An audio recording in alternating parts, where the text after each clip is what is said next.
بسم اللہ الرحمن الرحیم۔ السلام علیکم ناظرین اکرام، اردو جینکس پر آپ کو خوش آمدید۔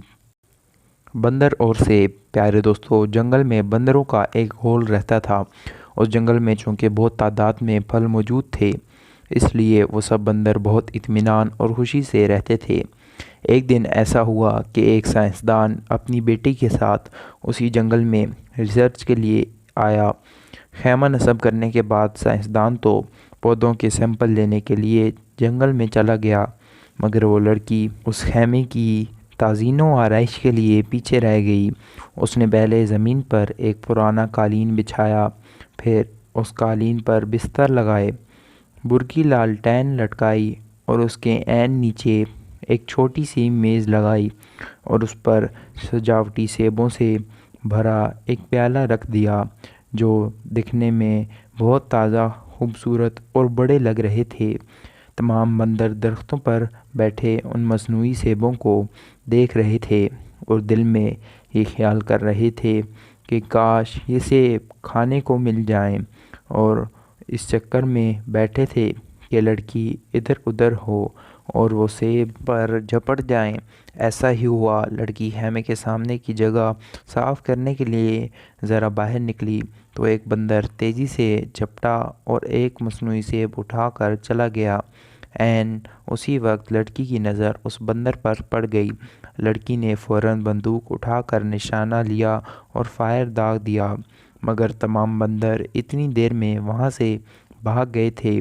کافی دیر تک بھاگنے کے بعد تمام بندر رک گئے۔ چور بندر نے ہاتھ بلند کر کے سب کو سیب دکھایا۔ سب بندر حیرت سے اس بندر کو دیکھ رہے تھے اور اس کو خوش قسمت گردانے لگے کہ اسے ایسا اچھا سیب مل گیا، اور کوشش کرنے لگے کہ ایک بار اس سیب کو ہاتھ لگا کر دیکھ سکیں، اس کو چکھ سکیں۔ چور بندر نے سب کو غصے سے دیکھا اور یہ مصنوعی سیب لے کر ایک درخت کی سب سے اونچی شاخ پر جا بیٹھا اور سیب کو کھانے کے لیے اس کو منہ میں لے کر دبایا، مگر مصنوعی سیب سخت پلاسٹک کا بنا ہوا تھا، جسے چبانے سے بندر کے دانتوں میں درد ہونے لگا۔ بندر نے 2-3 بار کوشش کی، مگر ہر بار اسے درد ہونے لگا۔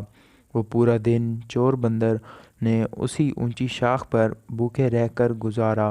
اگلے دن جب وہ نیچے اتر آیا تو دوسرے تمام بندر اسے احترام سے دیکھ رہے تھے، کیونکہ اس وقت بھی اس کے ہاتھ میں وہ مصنوعی سیب موجود تھا۔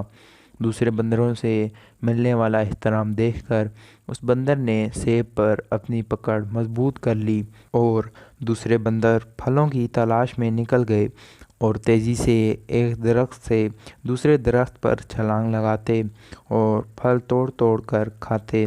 چور بندر کے ایک ہاتھ میں چونکہ مصنوعی سیب تھا، اس لیے وہ درختوں پر نہیں چڑھ سکا، لیکن وہ سیب بھی ہاتھ سے نہیں چھوڑنا چاہتا تھا۔ اسی لیے وہ سارا دن بھوکا پیاسا رہا اور یہی سلسلہ اگلے کچھ دنوں تک چلتا رہا۔ دوسرے بندر اس کے ایک ہاتھ میں مصنوعی سیب ہونے کی وجہ سے عزت کرتے، مگر کھانے کے لیے کچھ نہ دیتے۔ بھوک سے وہ بے حال بندر اتنا نڈھال ہو چکا تھا کہ اس کو اپنا آخری وقت نظر آ رہا تھا۔ اس نے ایک بار پھر اسی سیب کو کھانے کی کوشش کی، مگر اس بار بھی نتیجہ مختلف نہ تھا۔ اس کے دانت اس مرتبہ بھی درد کر رہے تھے۔ چور بندر کو اپنی آنکھوں کے سامنے درختوں سے لٹکے ہوئے پھل نظر آ رہے تھے، مگر اب بہت دیر ہو چکی تھی۔ اس میں اتنی ہمت نہیں تھی کہ وہ ان درختوں پر چڑھ سکتا۔ آہستہ آہستہ اس کی آنکھیں ہمیشہ کے لیے بند ہو گئیں۔ جان نکلتے ہی اس کی گرفت مصنوعی سیب پر سے ختم ہو گئی اور وہ مصنوعی سیب اس کے ہاتھ سے نکل کر گر گیا۔ شام کو باقی بندر آئے۔ انہوں نے مرے ہوئے بندر کی لاش پر کچھ آنسو بہائے، افسوس کیا اور اس کی لاش کو پتوں سے ڈھانپ دیا۔ ابھی وہ اتنا کر ہی رہے تھے کہ ایک دوسرے بندر کو وہی مصنوعی سیب ملا اور اس نے اپنا ہاتھ بلند کر کے سب کو سیب دکھانا شروع کر دیا۔ پیارے دوستو، دنیا کی مثال بھی اسی پلاسٹک کے سیب کی طرح ہے، اس سے حاصل کچھ بھی نہیں ہوتا، جبکہ اس کو دیکھنے والے متاثر ہوتے رہتے ہیں اور دنیا کو ہاتھ میں رکھنے کا دعوے دار بالآخر دنیا سے خالی ہاتھ لا حاصل چلا جاتا ہے اور اس کی دنیا پر کوئی اور قابض ہو جاتا ہے۔